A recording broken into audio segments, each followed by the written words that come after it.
ನಮ್ಮ ಯೂಟ್ಯೂಬ್ ಚಾನೆಲ್ಗೆ ಮರಳಿ ಸ್ವಾಗತ.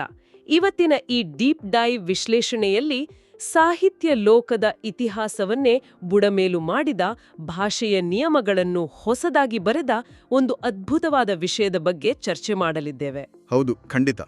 ಇವತ್ತು ನಾವು ತಗೊಂಡಿರೋ ವಿಷಯ ಕೇವಲ ವಿದ್ಯಾರ್ಥಿಗಳಿಗೆ ಒಂದು ಪಾಠ ಅಲ್ಲ. ಅಂದರೆ ಇದೊಂದು ಇಡೀ ವ್ಯವಸ್ಥೆಯ ವಿರುದ್ಧದ ಕ್ರಾಂತಿ ಅಂತಾನೆ ಹೇಳ್ಬೋದು. ಫ್ರೆಂಚ್ ಫೆಮಿನಿಸಂನ ಮೂಲಭೂತ ಚಿಂತಕಿಯಾದ ಹೆಲೆನ್ ಸಿಕ್ಸೆಸ್ 1975ರಲ್ಲಿ ಬರೆದ the laugh of the Medusa, reclaiming the female voice ಪ್ರಬಂಧವನ್ನು ನಾವು ಸಾಲಿಂದ ಸಾಲಿಗೆ ಪರೀಕ್ಷಾ ದೃಷ್ಟಿಯಿಂದ ಬಿಡಿಸಿ ನೋಡಲಿದ್ದೇವೆ. ರೈಟ್. ಯಾವುದೇ ಎಕ್ಸಾಮ್ನಲ್ಲಿ ಈ ಪ್ರಬಂಧದ ಬಗ್ಗೆ ಉತ್ತರ ಶುರು ಮಾಡೋ ಮುನ್ನ ವಿದ್ಯಾರ್ಥಿಗಳು ಕಡ್ಡಾಯವಾಗಿ 2 ಪಾತ್ರಗಳನ್ನು ಅಥವಾ ಹಿನ್ನೆಲೆಯನ್ನು ಸ್ಪಷ್ಟವಾಗಿ ವಿವರಿಸಬೇಕಾಗತ್ತೆ. Okay, let's unpack this. ಮೊದಲನೇದಾಗಿ ಲೇಖಕಿ ಹೆಲೆನ್ ಸಿಕ್ಸೆಸ್. ಇವರು ಬರೀ ಕಥೆ ಬರೆಯುವ ಲೇಖಕಿಯಲ್ಲ, ಭಾಷೆ ಮತ್ತು ಮಹಿಳೆಯರ ಮೇಲಿನ ದಬ್ಬಾಳಿಕೆಯ ನಡುವೆ ಇರುವ ಸಂಬಂಧವನ್ನು ಆಳವಾಗಿ ಅಧ್ಯಯನ ಮಾಡಿದ ಒಬ್ಬ ಪ್ರಮುಖ ಸ್ತ್ರೀವಾದಿ ಚಿಂತಕಿ. ಎರಡನೇದು, ನಾವೆಲ್ಲರೂ ಕೇಳಿರುವ ಮೆಡುಸಾ. ಆಗ್ಲೇ ನೀವು ಹೇಳ್ದಾಗೆ ಗ್ರೀಕ್ ಪುರಾಣಗಳ ಭಯಾನಕ ರಾಕ್ಷಸಿ, ಕಣ್ಣಲ್ಲಿ ನೋಡಿದರೆ ಕಲ್ಲಾಗುವ ಕಥೆ. ಆದರೆ ಸಿಕ್ಸೆಸ್ ಈ ಪ್ರಬಂಧದಲ್ಲಿ ಮೆಡುಸಾಳನ್ನು ಒಂದು ಮಾನ್ಸ್ಟರ್ ಆಗಿ ನೋಡಲ್ಲ. ಹೌದಾ? ಹೌದು. ಬದಲಾಗಿ ಅವಳನ್ನು ಮಹಿಳಾ ಸ್ವಾತಂತ್ರ್ಯ, ಸೃಜನಶೀಲತೆ ಮತ್ತು ಶಕ್ತಿಯ ಸಂಕೇತವಾಗಿ ಇಡೀ ಜಗತ್ತಿಗೆ ಮರುಪರಿಚಯ ಮಾಡ್ತಾರೆ. ಅಂದ್ರೆ ಇದು ಈ ಪ್ರಬಂಧದ ಕೋರ್ ಫೌಂಡೇಶನ್. ಇಂಟ್ರೊಡಕ್ಷನ್. ಈಗ ಈ ಪ್ರಬಂಧದ ಮೊದಲ ವಿಭಾಗದ ಹಿನ್ನೆಲೆ ನೋಡೋದಾದ್ರೆ, ಇದು 1975ರಲ್ಲಿ ಪ್ರಕಟವಾಗುತ್ತೆ. ವಿದ್ಯಾರ್ಥಿಗಳು ಈ ವರ್ಷವನ್ನು ಪರೀಕ್ಷೆಯಲ್ಲಿ ಮೆನ್ಷನ್ ಮಾಡೋದು ಬಹಳ ಮುಖ್ಯ. ಆ ವರ್ಷಕ್ಕೇನಾದ್ರೂ ಸ್ಪೆಷಾಲಿಟಿ ಇದೆಯಾ? ಖಂಡಿತ. 1975ರ ಕಾಲಘಟ್ಟ ಯಾಕೆ ಮುಖ್ಯ ಅಂದರೆ, ಅದು ಜಗತ್ತಿನಾದ್ಯಂತ 2ನೇ ಅಲೆಯ ಸ್ತ್ರೀವಾದ ಅಂದರೆ ಸೆಕೆಂಡ್ ವೇವ್ ಫೆಮಿನಿಸಂ ಉತ್ತುಂಗದಲ್ಲಿದ್ದ ಕಾಲ. ಸಮಾಜ, ಸಾಹಿತ್ಯ, ಭಾಷೆ ಹೀಗೆ ಎಲ್ಲದರಲ್ಲೂ ತುಂಬಿ ತುಳುಗುತ್ತಿದ್ದ ಪಿತೃಪ್ರಧಾನ ಅಂದರೆ ಪೇಟ್ರಿಯಾರ್ಕಲ್ ಪ್ರಾಬಲ್ಯವನ್ನ ಸಿಕ್ಸೆಸ್ ನೇರವಾಗಿ ಪ್ರಶ್ನೆ ಮಾಡ್ತಾರೆ. ಓ, ರೈಟ್. ಈ ಪ್ರಬಂಧ ಫ್ರೆಂಚ್ ಫೆಮಿನಿಸಂನ ಫೌಂಡೇಶನಲ್ ಟೆಕ್ಸ್ಟ್ ಆಗಿ ಬದಲಾಗುತ್ತೆ. ಇಲ್ಲಿ ಅವರು ಒಂದು ಹೊಸ ಕಾನ್ಸೆಪ್ಟ್ ತರ್ತಾರೆ. ಅದೇ ಎಕ್ರಿಚರ್ ಫೆಮಿನೀನ್ ಅಂದ್ರೆ ಮಹಿಳಾ ಬರವಣಿಗೆ. ಅಲ್ಲ, ಒಂದು ನಿಮಿಷ. ಮಹಿಳಾ ಬರವಣಿಗೆ ಅಂದ್ರೆ ಅಲ್ಲಿಯವರೆಗೂ ಮಹಿಳೆಯರು ಸಾಹಿತ್ಯದಲ್ಲಿ ಬರಿತಾ ಇರ್ಲಿಲ್ವಾ? ಈ ಕಾನ್ಸೆಪ್ಟ್ ಯಾಕೆ ಹೊಸದು ಅಂತ ಎಕ್ಸಾಮ್ನಲ್ಲಿ ಬರಿಬೇಕು? ಬರಿತಾ ಇದ್ರು.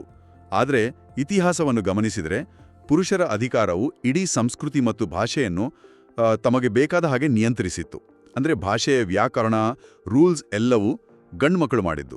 ಎಕ್ಸಾಕ್ಟ್ಲಿ. ಆ ಚೌಕಟ್ಟಿನಲ್ಲಿ ಬರೆದಾಗ ಮಹಿಳೆಯರ ನಿಜವಾದ ಧ್ವನಿಯನ್ನು ಐತಿಹಾಸಿಕವಾಗಿ ವ್ಯವಸ್ಥಿತವಾಗಿ ಮೌನಗೊಳಿಸಲಾಗಿತ್ತು.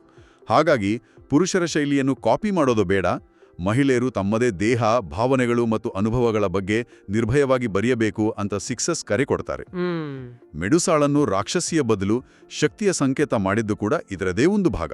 ಸೊ ಎಕ್ಸಾಮ್ನಲ್ಲಿ ಇದನ್ನ ಕನ್ಕ್ಲೂಡ್ ಮಾಡಬೇಕಾದ್ರೆ ವಿದ್ಯಾರ್ಥಿಗಳು ಇದನ್ನ ಕೇವಲ ಲಿಟರರಿ ಕ್ರಿಟಿಸಿಸಂ ಅಂತ ಬರೀಬಾರ್ದು.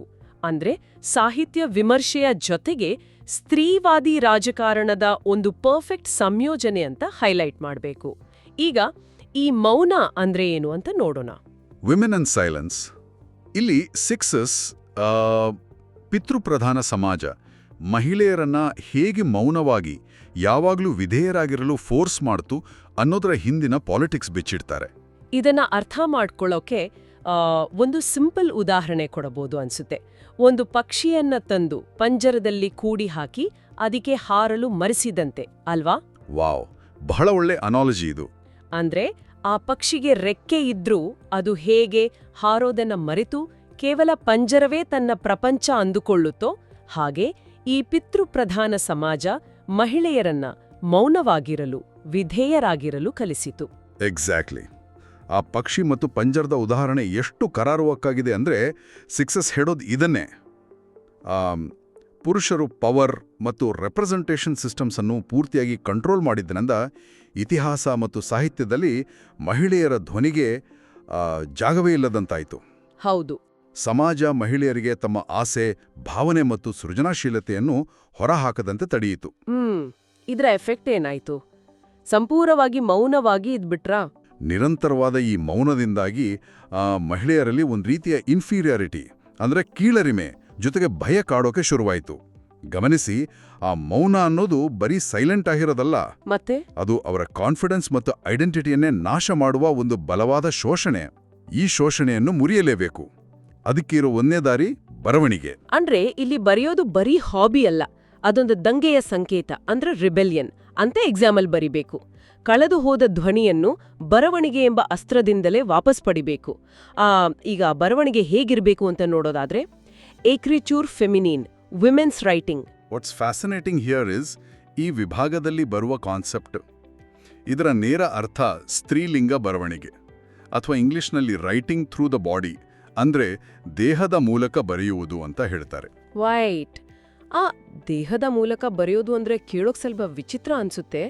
ಇದೇನೋ ಫಿಸಿಕಲ್ ಆಗಿ ಬರೆಯೋದಾ? ವಿದ್ಯಾರ್ಥಿಗಳು ಇದನ್ನ ಎಕ್ಸಾಮ್ನಲ್ಲಿ ಹೇಗೆ ಎಕ್ಸ್ಪ್ಲೇನ್ ಮಾಡೋದು? ಇದು ಎಕ್ಸಾಮ್ ಪರ್ಸ್ಪೆಕ್ಟಿವ್ನಿಂದ ಬಹಳ ಕ್ರಿಟಿಕಲ್ ಪಾಯಿಂಟ್. ಇದನ್ನ ಫಿಸಿಕಲ್ ಆಕ್ಟ್ ಅಂತ ತಗೋಬಾರ್ದು. ಸಾಂಪ್ರದಾಯಿಕ ಪುರುಷರ ಬರವಣಿಗೆ ಹೇಗಿರುತ್ತೆ ಅಂತ ಯೋಚಿಸಿ. ಅಲ್ಲಿ ಯಾವಾಗಲೂ ಲಾಜಿಕ್, ಕಂಟ್ರೋಲ್, ಅಥಾರಿಟಿ ಇರುತ್ತೆ. ಅಂದ್ರೆ ಒಂದಾದ್ಮೇಲೆ ಒಂದು ಬರಬೇಕು ಅನ್ನೋ ಕಟ್ಟುನಿಟ್ಟಿನ ಲೀನಿಯರ್ ಸ್ಟ್ರಕ್ಚರ್ ಇರುತ್ತೆ. ರೈಟ್, ಲಾಜಿಕಲ್ ಆಗಿರುತ್ತೆ. ಸಿಕ್ಸಸ್ ವಾದ ಮಾಡೋದು ಏನಂದ್ರೆ, ಮಹಿಳೆಯರು ತಮ್ಮ ಅನುಭವಗಳನ್ನು ಬರೆಯುವಾಗ ಈ ಕಟ್ಟುನಿಟ್ಟಿನ ಪುರುಷ ಶೈಲಿಯನ್ನ ಖಂಡಿತ ಕಾಪಿ ಮಾಡಬಾರ್ದು. ಬದಲಾಗಿ ಮಹಿಳೆಯರ ಭಾವನೆಗಳು, ಕಲ್ಪನೆಗಳು ಮತ್ತು ದೈಹಿಕ ಅನುಭವಗಳನ್ನು ರಿಫ್ಲೆಕ್ಟ್ ಮಾಡುವಂತ ಹೊಸ ಶೈಲಿ ಬೆಳೆಸ್ಕೊಳ್ಬೇಕು. ಹಾಗಾದ್ರೆ ಆ ಲೀನಿಯರ್ ರೂಲ್ಸ್, ಆ ಲಾಜಿಕ್ ಬ್ರೇಕ್ ಮಾಡಬೇಕು. ಹೌದು. ಈ ಬರವಣಿಗೆ ಕಟ್ಟುನಿಟ್ಟಾಗಿರದೆ ತುಂಬಾ ದ್ರವ್ಯ ರೂಪದಲ್ಲಿ, ಅಂದ್ರೆ ಫ್ಲೂಯಿಡ್ ಆಗಿ ಇರುತ್ತೆ, ಭಾವನಾತ್ಮಕವಾಗಿ ಮತ್ತು ನಾನ್ ಲೀನಿಯರ್ ಆಗಿ ಹರಿಯುತ್ತೆ. ಪುರುಷ ಪ್ರಧಾನ ನಿಯಮಗಳನ್ನು ಸಂಪೂರ್ಣವಾಗಿ ರಿಜೆಕ್ಟ್ ಮಾಡಿ ಅಭಿವ್ಯಕ್ತಿ ಸ್ವಾತಂತ್ರ್ಯವನ್ನು ಇದು ಸೆಲೆಬ್ರೇಟ್ ಮಾಡುತ್ತೆ. ಓಕೆ. ಹೀಗೆ ಬರೆಯೋದ್ರಿಂದ ಮಾತ್ರ ಒಂದು ಹೊಸ ಸಾಹಿತ್ಯಿಕ ಪರಂಪರೆ ಸೃಷ್ಟಿಸಬಹುದು ಅಂತ ಪರೀಕ್ಷೆಯ ದೃಷ್ಟಿಯಿಂದ ಒತ್ತಿ ಹೇಳಬೇಕು. Feminine body and writing.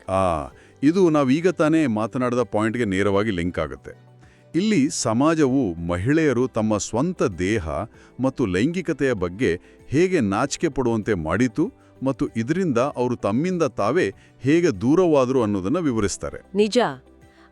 ಸಮಾಜ ಯಾವಾಗಲೂ ಮಹಿಳೆಯರ ದೇಹವನ್ನ ಮುಚ್ಚಿಡಬೇಕಾದ ವಸ್ತುವಾಗಿ, ಪಾಪದ ಸಂಕೇತವಾಗಿ ಬಿಂಬಿಸುತ್ತಲೇ ಬಂದಿದೆ. ಹೌದು. ಆ ಕನೆಕ್ಷನ್ ಅನ್ನು ವಾಪಸ್ ತರಬೇಕು ಅನ್ನುತ್ತಾರೆ ಲೇಖಕಿ. ಯಾಕಂದ್ರೆ ದೇಹ ಅನ್ನೋದು ಸೃಜನಶೀಲತೆ, ಶಕ್ತಿ ಮತ್ತು ಜ್ಞಾನದ ಮೂಲ. ಬರವಣಿಗೆಯ ಮೂಲಕ ಮಹಿಳೆಯರು ಅದನ್ನು ಮರಳಿ ಪಡೆಯಬೇಕು. ತಮ್ಮ ದೈಹಿಕ ಅನುಭವಗಳ ಬಗ್ಗೆ ಓಪನ್ ಆಗಿ ಬರೆದಾಗ ಮಾತ್ರ ಈ ಸಾಮಾಜಿಕ ನಿರ್ಬಂಧಗಳನ್ನು ಮುರಿಯೋಕೆ ಸಾಧ್ಯ. ವಿದ್ಯಾರ್ಥಿಗಳು ಇಲ್ಲಿ ಒಂದು ಪವರ್ಫುಲ್ ಪಾಯಿಂಟ್ ಮೆನ್ಷನ್ ಮಾಡಲೇಬೇಕು. ಮಹಿಳೆಯರ ದೇಹ ದುರ್ಬಲ ಅಥವಾ ಪಾಪದ ಸಂಕೇತವಲ್ಲ, ಬದಲಾಗಿ ಅದು ಅಭಿವ್ಯಕ್ತಿ ಮತ್ತು ಐಡೆಂಟಿಟಿಯ ಶಕ್ತಿಶಾಲಿ ಕೇಂದ್ರ. ಎಕ್ಸಾಕ್ಟ್ಲಿ. ಬಾಡಿ ಮೂಲಕ ಬರೆದಾಗ ಮಾತ್ರ ಪುರುಷರ ಪ್ರಾಬಲ್ಯವನ್ನು ಪ್ರಶ್ನಿಸಬಹುದು. ಸೊ ದೇಹ ಇಲ್ಲಿ ಲಿಬರೇಷನ್ನ ದೊಡ್ಡ ಸಿಂಬಲ್. ರೀಇಂಟರ್ಪ್ರಿಟೇಷನ್ ಆಫ್ ಮೆಡೂಸಾ ಪ್ರಬಂಧದ ಟೈಟಲ್ಗೆ ಕನೆಕ್ಟ್ ಆಗುವ ಅತಿ ಮುಖ್ಯವಾದ ಭಾಗ ಇದು. So what does this all mean? ಈ ಪುರಾಣದ ಕಥೆಯನ್ನ ಸಿಕ್ಸಸ್ ಫೆಮಿನಿಸಂಗೆ ಹೇಗೆ ಲಿಂಕ್ ಮಾಡಿದ್ದಾರೆ? ಮೆಡುಸಾಳನ್ನ ಯಾಕೆ ಆರಿಸ್ಕೊಂಡ್ರು? ಇಲ್ಲಿ ಅವರ ಬ್ರಿಲಿಯನ್ಸ್ ಇರೋದು. ಗ್ರೀಕ್ ಪುರಾಣದಲ್ಲಿ ಮೆಡುಸಾಳನ್ನ ಒಬ್ಬ ಭಯಾನಕ ರಾಕ್ಷಸಿಯಾಗಿ ಚಿತ್ರಿಸಲಾಗಿದೆ. ಆದರೆ ಸಿಕ್ಸಸ್ ಪ್ರಕಾರ ಆ ಕತೆ ಹುಟ್ಟಿದ್ದೇ ಪುರುಷರ ಭಯದಿಂದ. ಹೌದಾ? ಖಂಡಿತ. ಪುರುಷರಿಗೆ ಮಹಿಳಾ ಶಕ್ತಿ ಮತ್ತು ಲೈಂಗಿಕತೆ ಕಂಡ್ರೆ ಒಳಗೊಳಗೆ ಭಯ ಇತ್ತು. ಆ ಭಯವನ್ನು ಜಸ್ಟಿಫೈ ಮಾಡ್ಕೊಳ್ಳೋಕ್ಕೆ ಇಂಥ ಭಯಾನಕ ಚಿತ್ರಣವನ್ನು ಸೃಷ್ಟಿಸಿದ್ರು. ಸಿಕ್ಸಸ್ ಹೇಳುವಂತೆ ಮೆಡುಸಾ ಖಂಡಿತ ಭಯಾನಕಳಲ್ಲ. ರೈಟ್. ಪರೀಕ್ಷೆಯಲ್ಲಿ ವಿದ್ಯಾರ್ಥಿಗಳು ಈ ಕೊಟೇಶನ್ ಕಡ್ಡಾಯವಾಗಿ ಬರಿಬೇಕು. She is beautiful and she is laughing. ಅಂದ್ರೆ ಅವಳು ಸುಂದರವಾಗಿದ್ದಾಳೆ ಮತ್ತು ನಗುತ್ತಿದ್ದಾಳೆ. ವಾವ್! ಆ ನಗು ಏನನ್ನು ಇಂಡಿಕೇಟ್ ಮಾಡುತ್ತೆ? ಆ ನಗು ಮಹಿಳಾ ಸ್ವಾತಂತ್ರ್ಯ, ಕಾನ್ಫಿಡೆನ್ಸ್ ಮತ್ತು ಪ್ರತಿರೋಧದ ಸಂಕೇತ. ನೂರಾರು ವರ್ಷಗಳಿಂದ ಭಯದ ಸಂಕೇತವಾಗಿದ್ದ ಮೆಡುಸಾಳನ್ನ ಸಿಕ್ಸಸ್ ಇಲ್ಲಿ ಎಂಪವರ್ಮೆಂಟ್ನ ಅಂದ್ರೆ ಸಬಲೀಕರಣದ ಸಂಕೇತವಾಗಿ ಸಂಪೂರ್ಣವಾಗಿ ಪರಿವರ್ತಿಸಿದ್ದಾರೆ. Criticism of ಪೇಟ್ರಿಯಾರ್ಕಿ. ಈ ಪ್ರಬಂಧದ ಉದ್ದಕ್ಕೂ ಲೇಖಕಿ ಪಿತೃಪ್ರಧಾನ ವ್ಯವಸ್ಥೆಯನ್ನು ತುಂಬ ಬಲವಾಗಿ ಟೀಕಿಸ್ತಾರೆ. ಸಾಹಿತ್ಯ, ಭಾಷೆ, ಶಿಕ್ಷಣ, ಧರ್ಮ ಎಲ್ಲವನ್ನೂ ಈ ವ್ಯವಸ್ಥೆ ಶತಮಾನಗಳಿಂದ ಹೇಗೆ ಕಂಟ್ರೋಲ್ ಮಾಡಿದೆ ಅಂತ ಎಕ್ಸ್ಪೋಸ್ ಮಾಡ್ತಾರೆ. ಇದರಲ್ಲಿ ನಾವು ಎಕ್ಸಾಮ್ ಪರ್ಸ್ಪೆಕ್ಟಿವ್ನಿಂದ ಬೈನರಿ ಅಪೋಸಿಷನ್ಸ್ ಅಂದ್ರೆ ದ್ವಂದ್ವಗಳ ಬಗ್ಗೆ ಮಾತಾಡಲೇಬೇಕು. ಇದು ಸಮಾಜದಲ್ಲಿ ಹೇಗೆ ಕೆಲಸ ಮಾಡುತ್ತೆ ನೋಡಿ. ಸಮಾಜ ಗಂಡು ಮತ್ತು ಹೆಣ್ಣು, ಬಲಶಾಲಿ ಮತ್ತು ದುರ್ಬಲ, ತರ್ಕ ಮತ್ತು ಭಾವನೆ ಎಂಬ ಕೃತಕ ವಿಭಾಗಗಳನ್ನು ಸೃಷ್ಟಿಸಿದೆ. ಹೌದು, ಇದು ತುಂಬಾ ಕಾಮನ್. ಈ ದ್ವಂದ್ವಗಳಲ್ಲಿ ಗಮನಿಸಿ, ಪುರುಷರನ್ನು ಯಾವಾಗಲೂ ಶ್ರೇಷ್ಠ ಅಂದ್ರೆ ಸುಪೀರಿಯರ್ ಅಂತಲೂ, ಮಹಿಳೆಯರನ್ನು ಕೀಳು ಅಂತಲೂ ಪರಿಗಣಿಸಲಾಗಿದೆ. ಅರ್ಥ ಆಯ್ತು. ಈ ವಿಭಜನೆಗಳು ನ್ಯಾಚುರಲ್ ಅಲ್ಲ, ಪುರುಷರ ಅಧಿಕಾರವನ್ನ ಕಾಪಾಡಿಕೊಳ್ಳೋಕೆ ಮತ್ತು ಮಹಿಳೆಯರ ಸ್ವಾತಂತ್ರ್ಯ ಹತ್ತಿಕ್ಕೋಕೆ ಮಾಡಿದ ಶ್ರೇಣೀಕೃತ ಅಂದ್ರೆ ಹೈರಾರ್ಕಿಕಲ್ ವ್ಯವಸ್ಥೆ ಇದು. ಈ ವ್ಯವಸ್ಥೆಯನ್ನೇ ಸಂಪೂರ್ಣವಾಗಿ ತಿರಸ್ಕರಿಸಿ ಮಹಿಳೆಯರಿಗೆ ಸಮಾನತೆಯನ್ನು ಲೇಖಕಿ ಒತ್ತಾಯಿಸ್ತಾರೆ. ಲ್ಯಾಂಗ್ವೇಜ್ ಅಂಡ್ ಪವರ್, ಭಾಷೆ ಮತ್ತು ಅಧಿಕಾರಕ್ಕೆ ಬಹಳ ಹತ್ತಿರದ ಸಂಬಂಧವಿದೆ. ಐತಿಹಾಸಿಕವಾಗಿ ಮಾತು ಮತ್ತು ಬರವಣಿಗೆಯನ್ನ ಪುರುಷರೇ ಕಂಟ್ರೋಲ್ ಮಾಡಿದ್ದಾರೆ. ಅಂದ್ರೆ ಪಿತೃಪ್ರಧಾನ ಭಾಷೆ ಮಹಿಳೆಯರನ್ನು ಕೇವಲ ಪುರುಷರ ದೃಷ್ಟಿಕೋನದಿಂದ ಮಾತ್ರ ಪ್ರತಿನಿಧಿಸಿತು. ಮಹಿಳೆಯರಿಗೆ ತಾವು ಯಾರು, ತಮ್ಮ ಸ್ವಂತಿಕೆ ಏನು ಅಂತ ಎಕ್ಸ್ಪ್ರೆಸ್ ಮಾಡೋಕೆ ಆ ಭಾಷೆಯಲ್ಲಿ ಸ್ಪೇಸ್ ಇರ್ಲಿಲ್ಲ. ಹೌದು, ಪುರುಷರು ಸೃಷ್ಟಿಸಿದ ಭಾಷಾ ವ್ಯವಸ್ಥೆಯಲ್ಲಿ ಮಹಿಳೆಯರು ಅಕ್ಷರಶಃ ಸಿಕ್ಕಿಬಿದ್ದಿದ್ದಾರೆ ಅಲ್ವಾ? ಕರೆಕ್ಟ್. ಅದಕ್ಕೆ ಸಿಕ್ಸಸ್ ಹೇಳೋದು, ಪುರುಷರ ಭಾಷೆಯನ್ನ ಅವಲಂಬಿಸುವ ಬದಲು ಮಹಿಳೆಯರು ತಮ್ಮದೇ ಆದ ಹೊಸ ಅಭಿವ್ಯಕ್ತಿ ರೂಪಗಳನ್ನು ಬೆಳೆಸ್ಕೊಳ್ಬೇಕು ಅಂತ. ವಿದ್ಯಾರ್ಥಿಗಳು ಇಲ್ಲಿ ಒಂದು ಮುಖ್ಯವಾದ ಲೈನ್ ಅನ್ನು ಹೈಲೈಟ್ ಮಾಡಬೇಕು. ಮಹಿಳಾ ವಿಮೋಚನೆಯ ಹೋರಾಟದಲ್ಲಿ ಭಾಷೆ ಅನ್ನೋದು ಕೇವಲ ಕಮ್ಯುನಿಕೇಷನ್ ಟೂಲ್ ಅಲ್ಲ, ಅದೊಂದು ಪ್ರಮುಖ ರಾಜಕೀಯ ಅಸ್ತ್ರವಾಗಿದೆ. Feminist liberation, if you connect this to the bigger picture, ಅಂದ್ರೆ ಸ್ವಲ್ಪ ವಿಶಾಲ ದೃಷ್ಟಿಕೋನದಿಂದ ನೋಡಿದ್ರೆ, ಈ ಪ್ರಬಂಧದ ಅಂತಿಮ ಗುರಿ ಬರೀ ಪುಸ್ತಕ ಬರೆಯೋದಲ್ಲ. ಭಯ, ಮೌನ ಮತ್ತು ದಬ್ಬಾಳಿಕೆಯನ್ನು ಜಯಿಸಲು ಮಹಿಳೆಯರನ್ನು ಈ ಪ್ರಬಂಧ ಪ್ರೋತ್ಸಾಹಿಸುತ್ತದೆ. ಅಂದ್ರೆ ಬರವಣಿಗೆ ಮತ್ತು ಸೃಜನಶೀಲತೆಯ ಮೂಲಕವೇ ನಿಜವಾದ ಸ್ವಾತಂತ್ರ್ಯ ಸಾಧಿಸಬಹುದು, ರೈಟ್? ಹೌದು. ಇಲ್ಲಿ ಲಿಬರೇಷನ್ ಅಥವಾ ವಿಮೋಚನೆ ಎನ್ನುವುದು ಕೇವಲ ರಾಜಕೀಯ ಮಾತ್ರವಲ್ಲ, ಅದು ಮಾನಸಿಕ ಅಂದ್ರೆ ಸೈಕಲಾಜಿಕಲ್ ಮತ್ತು ಸಾಂಸ್ಕೃತಿಕ ಬದಲಾವಣೆಯೂ ಹೌದು. ಎಕ್ಸಾಮ್ನಲ್ಲಿ ಬರೆಯುವಾಗ ಇದನ್ನೇ ಒತ್ತುಕೊಟ್ಟು ಬರೀರಿ. ಬರವಣಿಗೆ ಎನ್ನುವುದು ಕೇವಲ ಕಲೆ ಅಲ್ಲ, ಅದು ಸಬಲೀಕರಣಕ್ಕೆ ದಾರಿ ಮಾಡಿಕೊಡುವ ಒಂದು ಕ್ರಾಂತಿಕಾರಿ ಕ್ರಿಯೆ. Style of the essay. ಪರೀಕ್ಷೆಯಲ್ಲಿ ವಿದ್ಯಾರ್ಥಿಗಳು ಸಾಮಾನ್ಯವಾಗಿ ವಿಷಯದ ಬಗ್ಗೆ ಬರೀತಾರೆ, ಆದರೆ ಅದರ ಶೈಲಿ ಬಗ್ಗೆ ಬರೆಯೋದು ಕೂಡ ಅಷ್ಟೇ ಮುಖ್ಯ. The laugh of the Medusa ಪ್ರಬಂಧದ ಬರವಣಿಗೆಯ ಶೈಲಿಯೇ ಮಹಿಳಾ ಬರವಣಿಗೆಯ ಬೆಸ್ಟ್ ಉದಾಹರಣೆಯಾಗಿದೆ. ಅಂದ್ರೆ ಇದು ಸಾಂಪ್ರದಾಯಿಕ ಅಕಾಡೆಮಿಕ್ ಪೇಪರ್ ಥರ ಲಾಜಿಕಲ್ ಆಗಿ ಇಲ್ವಾ? ಇಲ್ಲವೇ ಇಲ್ಲ. ಇದು ತುಂಬಾ ಕಾವ್ಯಾತ್ಮಕ, ಭಾವನಾತ್ಮಕ, ಕಾಲ್ಪನಿಕ ಮತ್ತು ನಾನ್ ಲೀನಿಯರ್ ಆಗಿದೆ. ಲೇಖಕಿ ತರ್ಕಬದ್ಧ ರಚನೆಯನ್ನು ಮುರಿಯುವ ಸಾಂಕೇತಿಕ ಭಾಷೆಯನ್ನು ಬಳಸಿದ್ದಾರೆ. ವಿಚಾರಗಳು, ಭಾವನೆಗಳು ಮತ್ತು ಚಿತ್ರಣಗಳ ನಡುವೆ ಮುಕ್ತವಾಗಿ ಚಲಿಸುತ್ತಾರೆ. ಸೊ ಎಕ್ಸಾಮ್ನಲ್ಲಿ ಇದನ್ನ ಹೇಗೆ ಫ್ರೇಮ್ ಮಾಡಬೇಕು ಅಂದ್ರೆ, ಪುರುಷ ಪ್ರಧಾನ ನಿಯಮಗಳನ್ನು ತಿರಸ್ಕರಿಸಿ ಅಭಿವ್ಯಕ್ತಿ ಸ್ವಾತಂತ್ರ್ಯವನ್ನು ಎತ್ತಿ ಹಿಡಿಯುವ ಮೂಲಕ ಈ ಪ್ರಬಂಧದ ಶೈಲಿಯೇ ಅದರ ಸ್ತ್ರೀವಾದಿ ಸಂದೇಶವನ್ನು ಬೆಂಬಲಿಸುತ್ತದೆ. ಕನ್ಕ್ಲೂಷನ್. ಇಷ್ಟೆಲ್ಲ ಚರ್ಚೆ ಮಾಡಿದ ಮೇಲೆ ಪರೀಕ್ಷೆಗಾಗಿ ಇದನ್ನ ಹೇಗೆ ಸಮಪ್ ಮಾಡೋದು ಅಂತ ನೋಡೋದಾದ್ರೆ, ಸಾಹಿತ್ಯ ಮತ್ತು ಮಹಿಳಾ ಗುರುತಿನ ಮೇಲಿನ ಪಿತೃಪ್ರಧಾನ ನಿಯಂತ್ರಣವನ್ನು ಪ್ರಶ್ನಿಸುವ ಈ ಪ್ರಬಂಧವು ಒಂದು ಕ್ರಾಂತಿಕಾರಿ ಹೆಜ್ಜೆಯಾಗಿದೆ.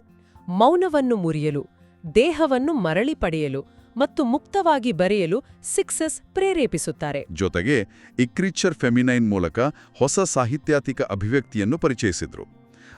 ಮೆಡುಸಾಳನ್ನು ಭಯದ ಸಂಕೇತದಿಂದ ವಿಮೋಚನೆಯ ಸಂಕೇತವಾಗಿ ಪರಿವರ್ತಿಸಿದ್ರು. ಫೈನಲ್ ಕನ್ಕ್ಲೂಷನ್ ಆಗಿ ವಿದ್ಯಾರ್ಥಿಗಳು ಬರೆಯಲೇಬೇಕಾದ ಸಾರಾಂಶ ಎಂದರೆ, ಈ ಪ್ರಬಂಧವು ಮಹಿಳಾ ಲೇಖಕಿಯರಿಗೆ ತಮ್ಮದೇ ಆದ ಧ್ವನಿಯನ್ನು ಸೃಷ್ಟಿಸಲು ಸ್ಫೂರ್ತಿ ನೀಡಿದೆ ಮತ್ತು ಇಂದಿಗೂ ಸ್ತ್ರೀವಾದಿ ಸಾಹಿತ್ಯ ವಿಮರ್ಶೆಯಲ್ಲಿ ಅತ್ಯಂತ ಪ್ರಭಾವಶಾಲಿಯಾಗಿದೆ. ಈ ವಿಡಿಯೋ ನಿಮಗೆ ಪರೀಕ್ಷಾ ದೃಷ್ಟಿಯಿಂದ ಉಪಯುಕ್ತವಾಗಿದೆ ಎಂದು ಭಾವಿಸುತ್ತೇವೆ. ದಯವಿಟ್ಟು ನಮ್ಮ ಯೂಟ್ಯೂಬ್ ಚಾನೆಲ್ಗೆ ಸಬ್ಸ್ಕ್ರೈಬ್ ಮಾಡಲು ಮರೆಯದಿರಿ ಮತ್ತು ಮುಂದಿನ ವಿಡಿಯೋಗಾಗಿ ಕಾಯುತ್ತಿರಿ.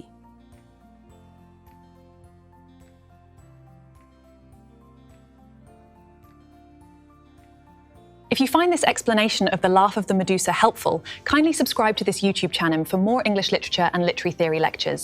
JRCB.